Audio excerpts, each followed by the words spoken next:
Welcome back to the Top T Testosterone Fundamentals course. In this video, we're going to go over estrogen and aromatase. All right, so first, aromatase. Aromatase is an adrenal enzyme that converts your hard-earned testosterone into estrogen. Aromatase activity refers to the conversion of testosterone into estradiol and androstenedione into estrone. Basically, testosterone into estrogen and testosterone's precursor into a different estrogen. Minimizing aromatase activity is key to maintaining high levels of testosterone once we achieve them. High estrogen levels are associated with low sex drive, low energy, more feminine body characteristics like man boobs, gyno, etc., and high levels of sex hormone binding globulin or SHBG. Estrogen makes you gain more body fat, belly fat, and the more body fat that you have, the more aromatase you have, so the more estrogen you have. It's a cycle you don't want as a man. Too much estrogen makes you more fat makes you more estrogen. Adipose tissue is commonly known as body fat. It is found all over the body. It can be found under the skin, also known as subcutaneous fat. It can be packed around internal organs, also known as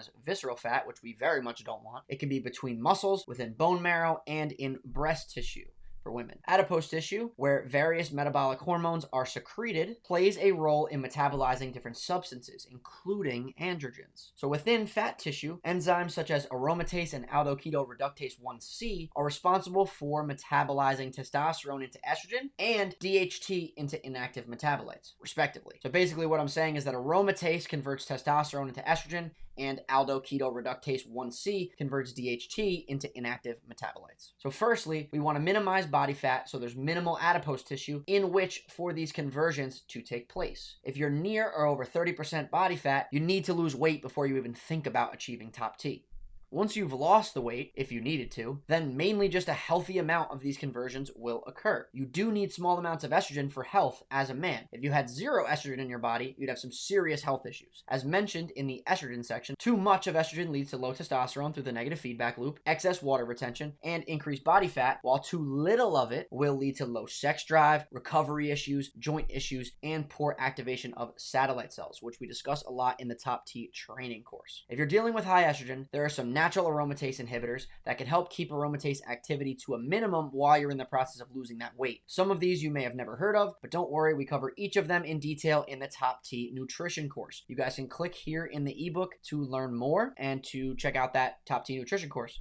So there are also some things that enhance aromatase activity, which you definitely want to avoid regardless for many reasons. So first, we'll go over the aromatase enhancers to avoid. One is high body fat. You definitely don't want to be a fat fuck. It's not going to help your testosterone or your DHT or your health. Inflammation, high cortisol or chronically high cortisol from chronic stress. Insulin resistance, lots of different endocrine disruptors. So if you want to learn more about those, you guys can click here in the bottom left of this page to check out the Top T Avoiding Endocrine Disruptors course.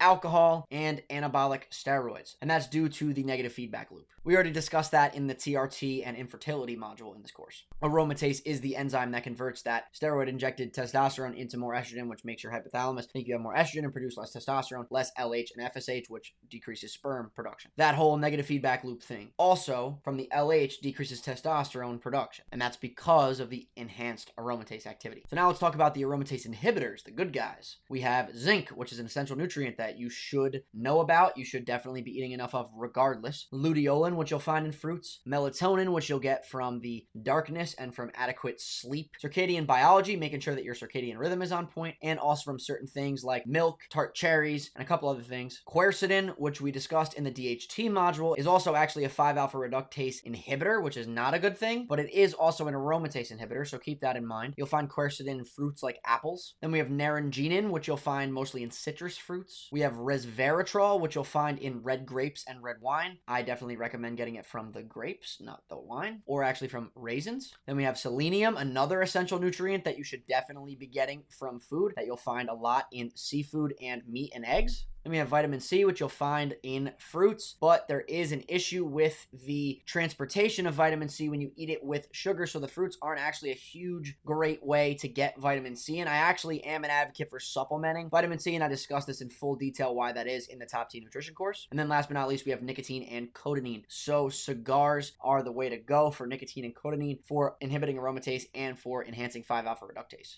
which again we talked about in the DHT video. So let's talk about cigars. The nicotine and cotinine in tobacco function as aromatase inhibitors, as we already discussed. So that's it for this video, guys. That's aromatase for you. Peace.